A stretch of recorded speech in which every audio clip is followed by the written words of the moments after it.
Hey guys, good morning. Todd here. Welcome to the.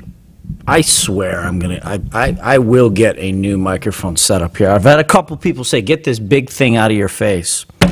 Hey, good morning, guys. It's the Wednesday webinar time. Happy Wednesday, June 26th. And let me just get these comments, questions, insults. Bring it all here today, guys. We've got a good show for you. What's up, guys? Good morning. Let me know you can hear me. And before we start, I feel like I'm always begging for those thumbs up. If you don't mind, guys, hit that little thumbs up button. Let YouTube know you like the work, and throw again question, comment, insult, anything you got down there. So, just a quick intro. I'm Todd Gordon, TradingAnalysis.com. We've got a beautiful looking team. Look at this team right here. Ready? Look at those guys. Good morning, fellas. Good morning, Todd. Alex, how you doing? Good morning, Todd. I've worked with Alex for 10 years. I've been to Serbia twice. I'm an ignorant American, and I still cannot pronounce exactly his name so it doesn't sound like Italian or Russian. Alex Koprivica. One more time. No, it's Koprivica, but there it's written that's wrong. what I hear, though. What I'm saying is what I hear. I'm joking. Linguistically challenged, we Americans are. Ignorant Americans, yeah. Yeah, here I sound like a little bit of Italian, like Koprivica, you know. Oh my God. All right, so guys, let's go. Good morning. Everybody's doing well. So, what's happening here? Market's pretty quiet. Futures have a little bit of a bid. Looks like they're fading here a little bit on the open. We'll talk about that. As I mentioned, there's some pretty good movement in the actually the crypto and the forex market. So Alex heads up the analysis there. So we're going to bring him in. I got a couple things going on in the FX markets. Which, if you guys watched the free video last night, you know the dollar is having a lot of kind of ripple through, knock on sort of impacts on other asset classes. So currencies, currencies are where it really begins. And I feel, being that I used to trade for an FX hedge fund, that FX is kind of the most dynamic market that starts to interpret global data the quickest. It's the deepest, most liquid markets. Big hedge funds who move in quickly can express their opinion as to what's going on, in the underlying economies, quickest in the FX market. So I feel like they're first to kind of give you a heads up as to what's going on. It's usually the forex market, I feel, then fixed income, then equities, and then commodities react. I would say last, and that's not a fixed relationship. It's just a tendency. So obviously we've got a. It's good to know which is the tail wagging the dog. Yeah, it's always exactly. You've got to know which one is at that particular time. It's not a perfect relationship, but you got to know which one is happening first. So whether it was interest rates or whether it was the U.S. dollar dropping and foreign currencies to us rallying. We shall see. But, as we mentioned here, lower rates, weaker dollar, seeing gold move up, and it should be bidding up those multinationals, which we're seeing a little bit more strength in large cap tech rather than this kind of second tier stealth tech rally that we've been following. Some crazy high flying names like Twilio is a perfect example. So, we'll see. We're coming up to earnings, believe it or not. It's already earnings season here in about 2 weeks. So again, isn't that amazing? I feel like we just got out of. I know season. It's June 26th. I think this is the third of the summer. It seems like it's gone already because our kids get out of school, like end of May. So they've already been out almost a month. Oh my God! Yeah, well that's Texas, right? So they start back up like early. Middle of August. Yeah. So let's talk about this. I'm just trying to think. Announcements that I left out. No, I think we're good. I've no CNBC this week. I'm doing CNBC next week. Oh, I do have the Traders Expo coming up in Chicago. Is anybody doing that? I was lucky enough to get the invitation to be a keynote speech with one of 3 keynotes, I think. So if you're going to be in Chicago, let us know. And my team, if you're there, maybe drop me a link where I can give those guys more information. I don't have that. Hey, I know our buddy John Crypto is there in Chicago. Maybe he'll get a chance to drop by. Oh, cool. Oh, right on. Right on. Good to know. All right. That's his AKA name. Yeah. Good dude. So, Chicago, Christian, what's up? That's it. Yeah, so, and I see what you're saying there, Ziad. Good time to buy gold. We'll definitely talk about that. Oleg, thanks for the nice comments as always. I enjoy your contributions. Thanks very much. Let us know what we can do. I don't know what that means. Larry Williams, trade short SPY, last 5 June trading days. Okay. All right, so let's jump in here a little bit again. Let me just survey before I start looking at these futures. So I'm going to go like this. I'm going to go like this. And of course, it's not working. Awesome. Awesome desktop capture. Oh, I'll tell you what. I've got to do a quick 3-minute. You know what? It's not even going to work. I got to do a quick on the fly. For some reason, this desktop capture is frozen. Guys, give me. Oh man, give me about a minute. I'm sorry, guys. Talk amongst yourselves. I've got to rebuild this desktop capture. Annoying. Yeah, Alex and I didn't get a lot of sleep last night. Why? What happened? We were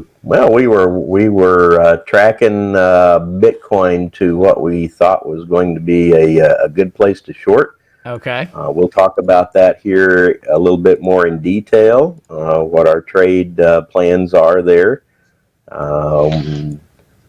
But we're definitely seeing some serious resistance levels approaching at this 12,000 to 13,500 targets, and possibly be the first ones to actually make a bold play. I think a bold call, against the momentum here. Do we want to tell them what you're specifically thinking of doing, or no?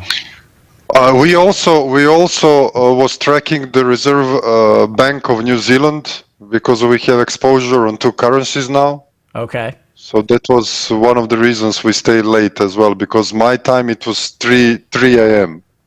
Yeah, 3 a.m. Alex. Poor Alex, he got like 2 hours of sleep, but we stayed up, and as we fully expected, the Reserve Bank of New Zealand held the rates flat. Okay. And we did see a little volatility, but our New Zealand plays that we have in Forex went in our favor, and they're looking very strong right now. Very so nice. We'll talk a little more about that when you get ready. Yeah, thanks. Thanks for burning that time. I'm rebuilding this desktop capture. For some reason, it didn't work. Not burning. I do want to see what's going on because, as I said, those currency moves do have a big impact on what's happening in equities. So, guys, sure. while you're here, everyone who's listening, type in your. Let's say if you're trading one market, what's your predominant market that you like to focus on?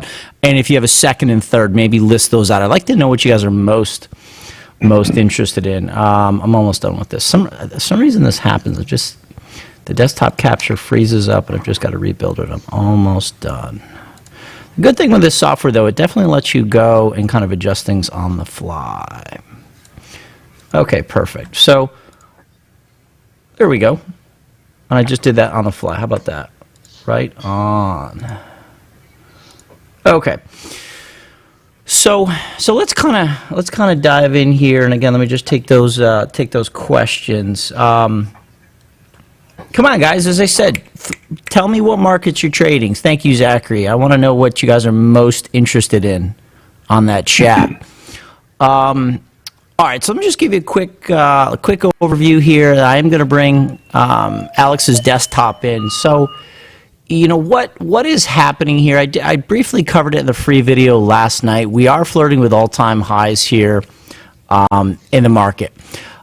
We are just shy. We've begun to back away just a touch here on our quest to what I believe to be a B-wave false break before we fall away sharply. So this is the 195-minute chart, which represents a half day. Okay, and I'm going to go and read those comments, which you guys are putting in there in 1 sec. So It's a little interesting, this count right here. Is this a second wave, and we're about to get a wave 3 up? Futures, as I mentioned, are certainly stronger this morning, but off their best levels. So I was kind of hoping to see a little bit more weakness in order to satisfy what would be a acceptable second wave decline. So we shall see. Is this all of wave 2? I don't know. One thing that you definitely want to do is look at what's the percent change of all the prior corrections. And generally what you want to do is find the one with the best or biggest percent change, and that's going to be your larger correction, right? This wave 4 is of the minute degree. The green wave 2 I'm going to show you here is one step up the label table, and that would be the minor degree. So what's interesting is we have exceeded, right? So this is a 1.05% decline, which was sourced from this little drop here, 1.05%, right? So we did get a larger, what they call overbalance. So we're at a 1.68% drop off the high. So it could qualify as a wave 2, and it wouldn't technically be wrong. It's an ugly impulse wave. I'll tell you what. You really got to struggle to put this little dinky wave 2 in there. Wave 4 is a little bit more acceptable, but wave 2 is certainly overbalanced any correction we've seen since the low. So is that wave 2, and that's it? And that's all the correction we're going to get from the all-time high? That's pretty telling, in my opinion. I think that's pretty interesting. I will go back and see here. I'll go check those comments as I asked you guys in one sec. Same kind of principle in the Nasdaq. I think overbalance exists here. I think it's pretty clear here in the Nasdaq. Motive Wave has a cool little feature. You can just drop your cursor on it, tell you the percent change. It's 1.84% in this little wave 4, and then wave 2, we're clearly through that. It's a shallow wave 2. It's not common, but if it is, and we just saw less than a 23% retracement, then that indicates relative strength. Okay, we're right at the 23% retracement. So, we shall see there. As I mentioned, also, this green 2 is the theme that we're looking at. It's also the case in the rut. The rut clearly has something that is more acceptable in terms of a wave 2. And small caps have shown a lot of relative weakness here, and there's a lot of things that are going on with that. People are saying, why are small caps? I had this discussion on CNBC last week or 2 weeks ago. Why are small caps underperforming so much? There's two reasons. In a weaker dollar environment, multinationals should be outperforming because they're collecting dollars. They're collecting more foreign currencies to the weaker U.S. dollar, bringing that back. And then the other thing is, this so-called zombie company phenomenon.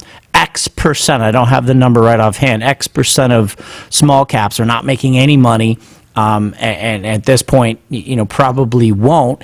If rates were to go up, that would certainly crush those small caps. Rates have dropped, so the pressure has come off those guys a little bit. There's a few different reasons why small caps are underperforming. Regardless, from the fundamental point of view aside, technically speaking, I do still see support here in small caps in this wave 2, and this is a much more acceptable wave 2 in the support zone. So, bottom line, guys, with our members, we're looking to get bullish. We're looking to get bullish. I did mention, though, however, in the free video last night, if you look at the other YouTube video, that there is significant underperformance in the financials as rates have dropped, and specifically regional banks compared to the XLF large sector, large banks. You could do the same thing with IYT, which I think is tell me if I'm wrong, I think that's the other large cap financial ETF. So if you look at large cap financial into regionals, you're seeing underperformance. As I told you at the end, I'll give you 2 trades that I'm looking at on the short side for regionals. I still do have the gold trade, as I mentioned, and I'm going to bring Alex in here in a sec. So Alex, make sure your charts are up. I have gold. I am concerned, as I mentioned in the free video last night, that we have pending triangle completion that's been in play for, I don't know, about 25 years now. No, just kidding. From June 2016. So you're talking 3 years in this triangle, and gold is finally going. We do have, I believe, as you get off this daily, down into the half-day chart, I do think you've got a completed 5-wave move here. So we've been long, we've been adding, we adjusted the option position, and we will be looking to book profits today. I probably will take at least half off the table. I was hoping for some kind of ending diagonal like this, and unless we get back above 1420 in a hurry, I probably will cut the trade. I saw somebody asking the questions, can you add to gold? No, not right now, because you have a very nice completed 5-wave move, pending triangle thrust. Triangle in an uptrend is always wave 4. That means that you have just wave 5 to go. And I was giving the uptrend the benefit of the doubt and trying to hold on. So this trade is about to come off, which is GLD. The 125, 132 call debit spread in July monthlies. We still have a ways to go. Up pretty good on that trade, but we're starting to back off here in gold, so we'll be managed. Yeah, can't see that. It's hidden behind our images there. It's at the bottom of your page. There we go. Thank you. There you go. Perfect. Thanks, man. So you originally had a 125, 128 call vertical, and when we saw the breakout and the strength in that, you did a play where you rolled that higher.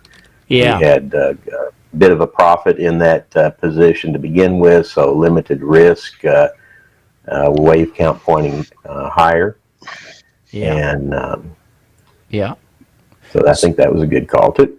Thanks. Yeah, so this is the way you kind of roll a vertical, right? To get more, if you get through the short strike. So originally, as Terry just mentioned correctly, we bought this back here on June 11th. We bought and this is with members, right? We send text message out, we send push notifications. All of our members have apps. As we're doing these trades, our members are alerted like within a couple seconds. So we bought the 125, 128 call debit spread. We paid $1. And then what we did is we got through the 128 in GLD.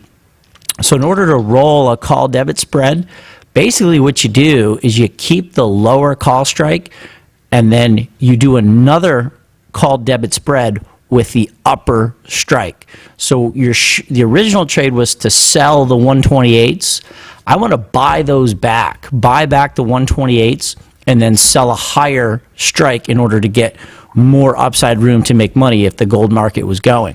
So the next trade was to buy back the 128s. I did it 10 times and then sell the 132s. And I actually did that live on stage when we were trading at Benzinga in New York City on June 20th. I did that right at the open.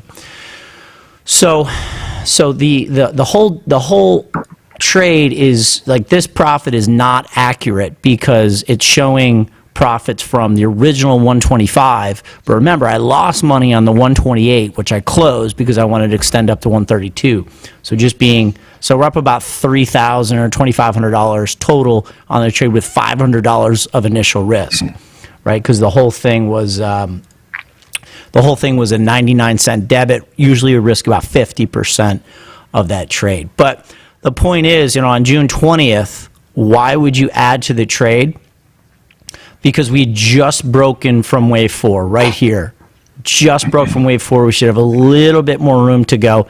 And then at that point, we should get a wave 2 pullback. And I certainly don't want to sit through that. So from gold, you want to, if you can get something down here, that's your pullback buy zone. Certainly not up here. Post triangle thrust into a potential ending diagonal.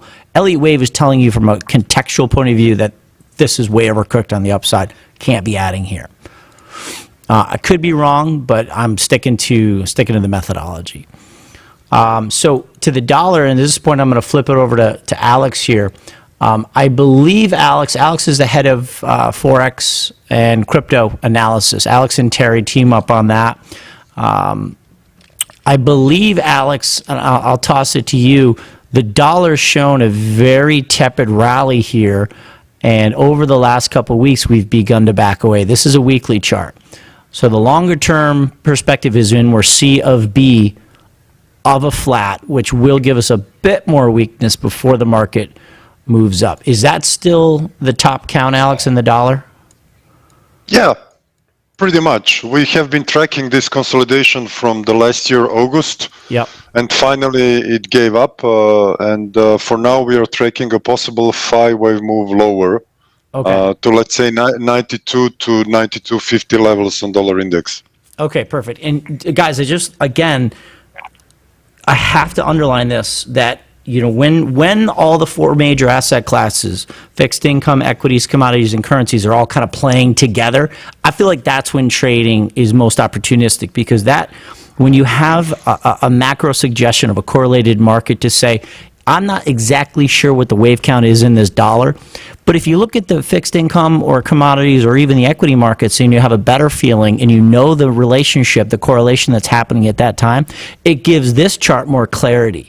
And you can actually trade with more context, or more conviction, I should say, that this is the right wave count, because there is a good correlation with the other asset classes, and they're suggesting that this count is accurate. So that's how I like to get off of just what I kind of call single-dimensional chart analysis. Correlations are important, and I don't agree when people say correlations don't work because they end. Well, all right, yeah, but for a good period of time, and there is correlation that you can rely on, it won't last forever. It inevitably ends, and you just got to recognize when the correlation's gone and say, well, it was good while it lasted. When you find that celestial alignment, that's when it's really cool, because then everything is pointing in the same direction and you got a real high conviction on making those trades. 100%. But like Todd says, celestial alignment doesn't stay permanently, so we have to capture those periods. 100%. Yep. So, Alex, you're up. Show us what's going on in the FX market. You already went through the dollar index, so I will just show something inverse, euro dollar. So we are looking for a move up to 118 to 120. So 5-wave move up, we expect. We are in the beginning phase of the orange wave 3. So we're going to buy it on pullback and hold it until this 118, 120 level. After that, we expect another push up in dollar. At least, so this is a kind of a conservative scenario, and I expect this to be a wave A, flat up in B, and down in C, back to 106, 107. Very good. If I can show you some other stuff, if that's fine. FX, as I told you, take it. FX is super important right now. Okay, so if you look this dollar yen and gold, there is pretty good correlation, and now the gold is leading. So I think that the gold has more upside. So I will just clear this to show you. I think we are in a B wave triangle in dollar yen, and we already traced out. It's a very tricky count. It depends a lot on yields and stocks. But I will keep it for now. From these B wave highs, I have a 5 waves down, and then I'm looking for a pullback, and I would like to put some short trade here. That will be your wave 2 on gold, and then I think we go lower, down to 97.50. We are actually long for a week ago in New Zealand dollar, which is advancing very nice here. I'm looking here to 0.70 target. We are long from 0.6550. And it's working good now. And also we are long on New Zealand Japanese yen, which is also kind of looking very nice. We have an orange wave 1, 2, and we are looking for a further progression on the upside. While the dollar yen last night after that interest rate remained unchanged. That's where we set that wave 2 low. That volatility spike you see there happened all in a matter of minutes around that 3 a.m. mark, where Alex wasn't getting any sleep, any of his beauty sleep. And now you can see how it's progressed higher, moving up in wave 3. So that's a beautiful, beautiful call on that one, Alex. That's really nice. And again, just to break that down, that's a risk on, global equities risk on. If you have a commodity-based currency like New Zealand, Obviously, their proximity to Australia and to China, and this is kind of going back to Jim O'Neill's BRICS theory, which created a positive correlation of commodities and equities, which before that was inverse. The college textbooks would say that if input prices go up, equities get hurt because cost of doing business goes up. But as emerging markets build out, Jim O'Neill from Goldman Sachs said Brazil, Russia, India, and China, as they demand commodities, that shows improving global strength, and that should be good for stocks. The yen is traditionally a hedge fund safe haven. People run into the safety and liquidity of the yen just to hide out. So if the New Zealand currency strengthening and the yen weakening, that's a pretty good sign for global equities. And again, if you guys saw the free video I did last night, Shanghai and Hong Kong looks pretty good from a technical point of view. So it's all starting to kind of come together. Sorry, Alex, please continue. Yeah, exactly. As you said, we think that our overall count on S&P aligns very good what's going on in Forex. On the short-term side, we are looking today to put a long on the GBP USD. We think there is a 5 waves up on a smaller time frame. This is kind of a more like a day or two trade where we're gonna try to catch this 126.50 to 129 area.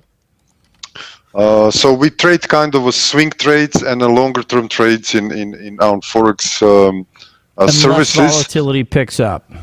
Of course, because the volatility picked up, we're going to step it up and we're going to take this type of an ABC moves on the upside, and on Euro, it's going to take a little bit longer until we go to this 120. What I can show you also interesting is regarding your risk. Aussie dollar from lows is making 5 waves up. So this is also a good correlation with copper, which is also associated with risk on. So we are looking up to 172.50 in Aussie dollar. So yeah, that's Forex. So cryptos. This is our track on Bitcoin. We are thinking we are coming in a very substantial 13,200 to 14,000 area. And according to our measurements, I think this will be the end of the first sequence on the upside. And we're going to go in pullback down to 8,000, 7,000 until we resume the upper trend. Just as soon as almost everyone's getting bullish on Bitcoin, Alex is going to the other side. Yes. I mean, we love seeing it go exponential, but it's starting to get in the exhaustion gap of verticality, if that's a word. The slope of that rise is the only thing it can do if it continues to go at that angle of ascent, that rate of change, the only thing you can do, Alex, is start to actually go backwards and trade backwards and yeah like a backward slope. But listen, from the Elliott wave perspective, very interesting situation here. From the post-triangle thrust, we have a 5 waves up in orange wave 1, down in 2, we have a nice 5 waves up in 3, triangle in 4, and then by using the Elliott wave methodology, we know that the third wave cannot be the shortest wave. So the maximum, the progression in the fifth wave can be below 13,556.7. Yep. So our target aligns from this perspective of the count, because the third wave cannot be the shortest. So that's why we are looking this cluster as a possible one to be the final point from this I say spectacular ascent from 3,000. And and that's the thing I love about Elliott Wave is that the thing I love and hate about Elliott Wave, too many people when they start counting waves, they're just always looking for a 5 wave top to short, which inevitably makes you a trend fader rather than a trend trader, right? But once you get past that and realize that if you can count a 5 wave move, you have the characteristics of a completed 5 wave move, like Alex's orange circle, Roman numeral 4, which is a triangle which indicates one more push up.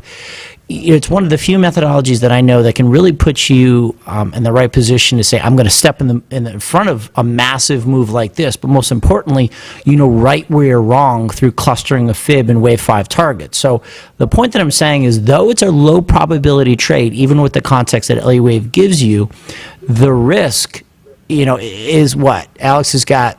If he gets a better entry, what your short, I know where your short entry is. I don't think you said it, but you might have $500 or $600 of risk. The downside target is the area of the prior fourth, so you have like $3,000 of potential profit. So maybe you only have a 25% chance of success, but if you have a 5-to-1 reward to risk ratio, that's a pretty good proposition.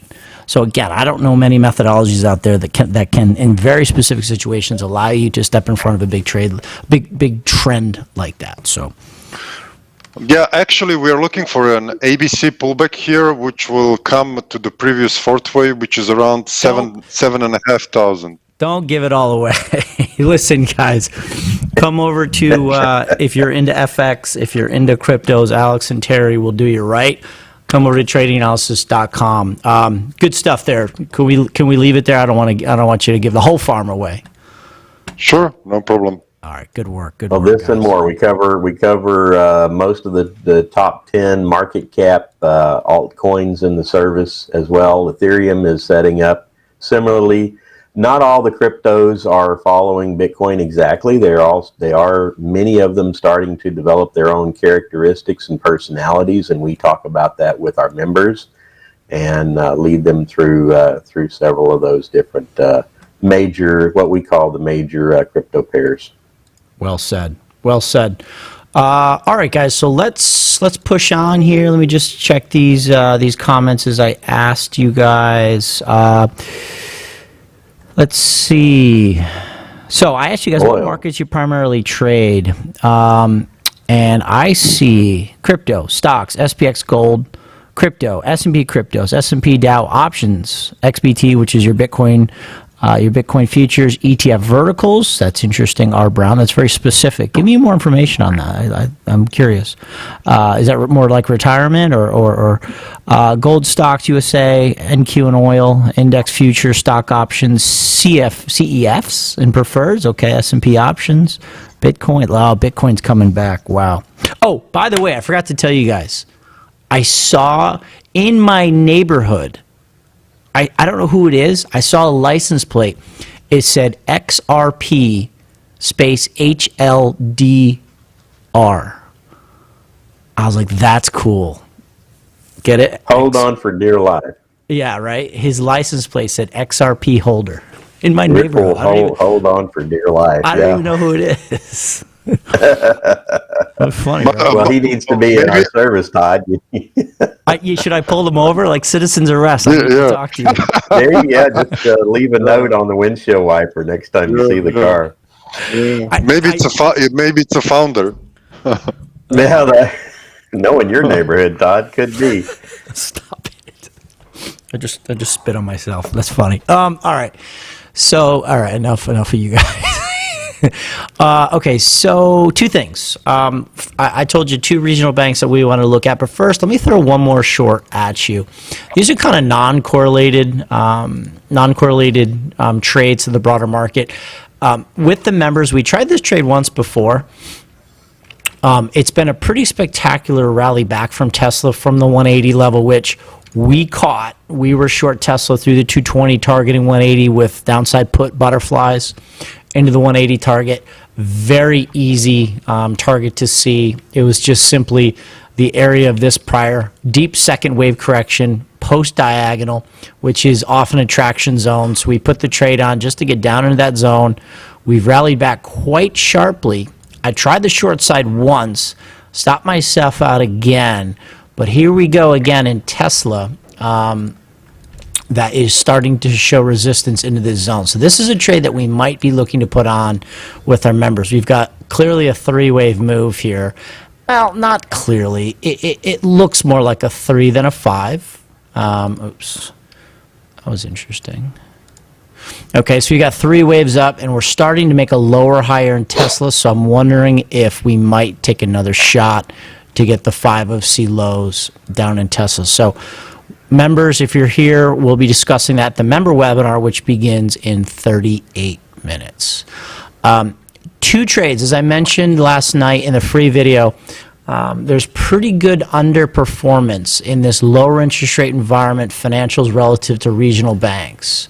There's a few reasons for that, but this is the chart that I showed last night, which I thought was really interesting. So this is the XLF. This is the sector SPDR that represents the biggest financials in the land. I think a pretty bad-looking chart. I think you could argue for even kind of an inverse head and shoulders there. Maybe you draw the neckline right there, so you're talking 26 and a quarter would be a problem for XLF. But what's even more interesting is the financials relative to the regional banks, John Murphy style. He really brought this ratio analysis into the mainstream. This ratio means the first one, because this chart's moving up sharply, that simply means the first one right here is much stronger than the second one.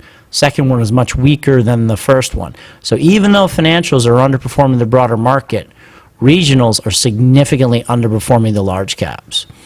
So when you get that little bit of comparative analysis and then you go in and you see something like this, a completed 5-wave move from the 2009 lows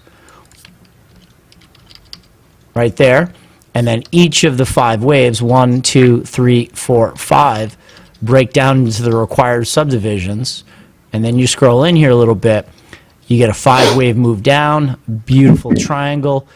Guys, if we start breaking below $50 in KRE, I think there's a very, very good shot we get down to that 41.5, if not 35.58.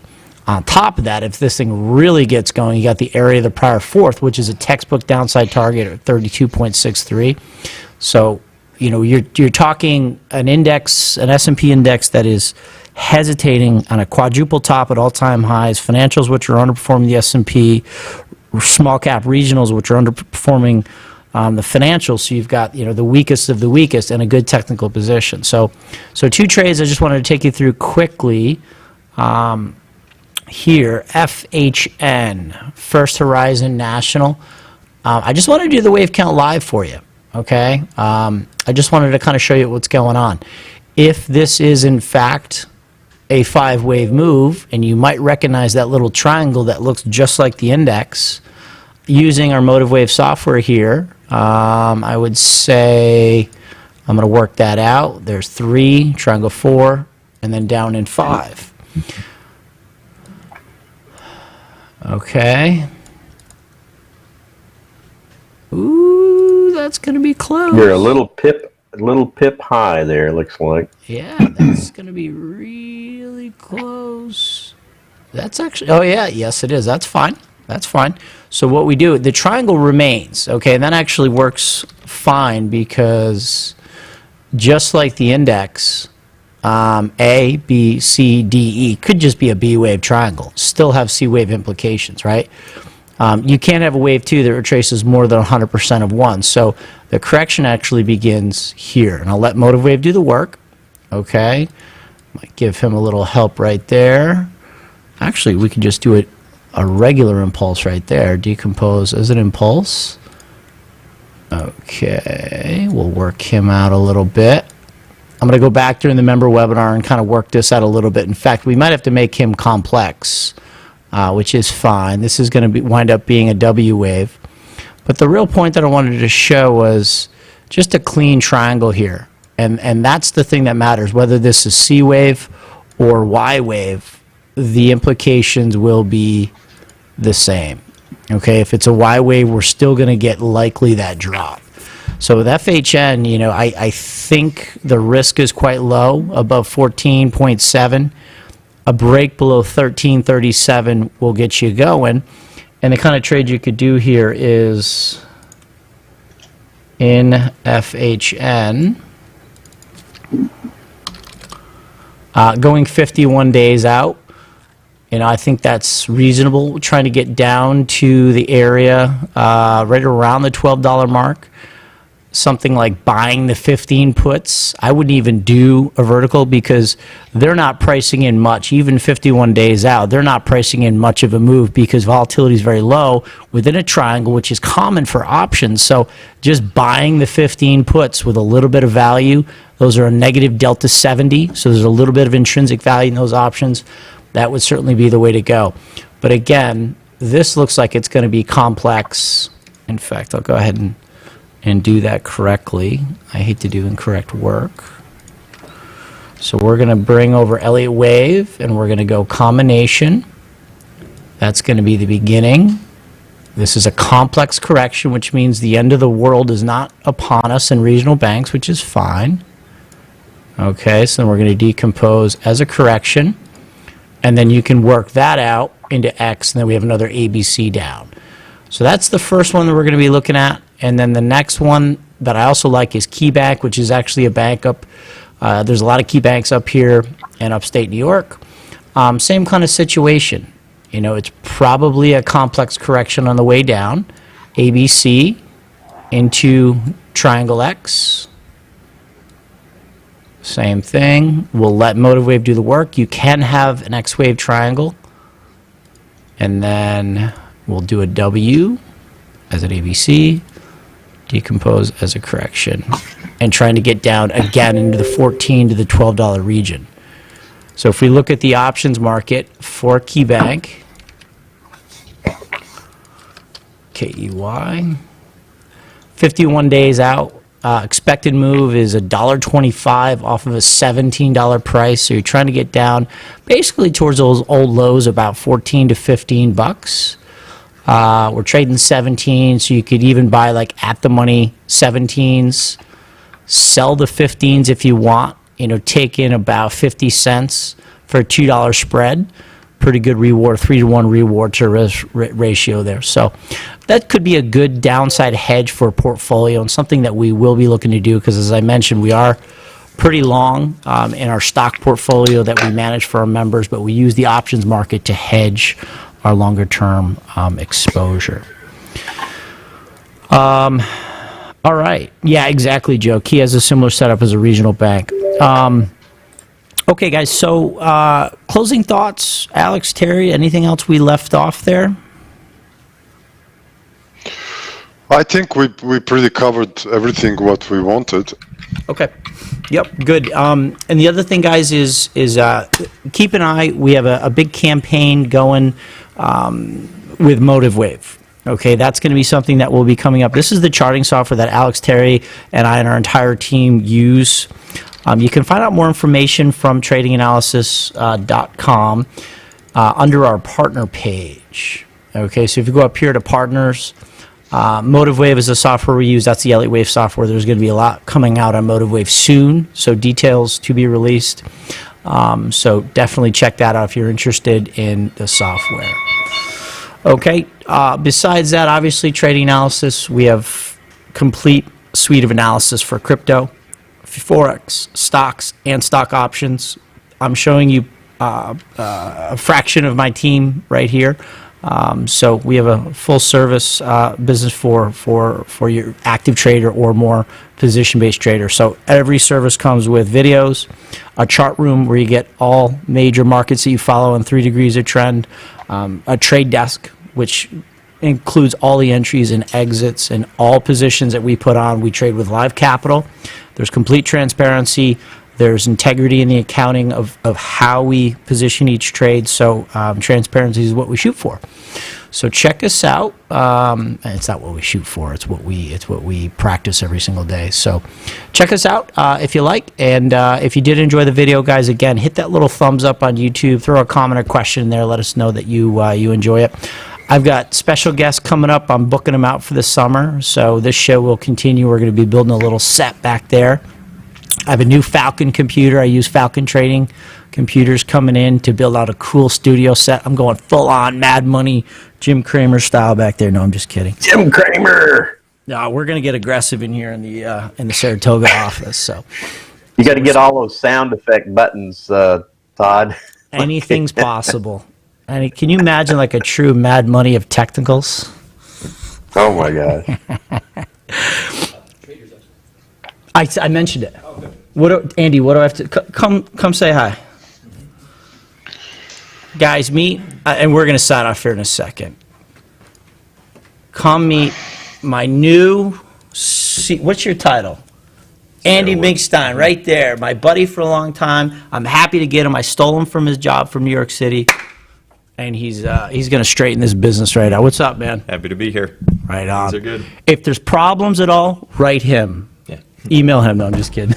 I'm blocked by the microphone. Andy at. No. Don't. All right. I'll have to change that now. Yeah. I know. Perfect. All right, good. So, guys, we'll leave it there. Thanks again, and have a great day. Members, we'll see you in a half hour on the member webinar. Alex and Terry, thanks. See you guys. Bye, guys. Have a great day.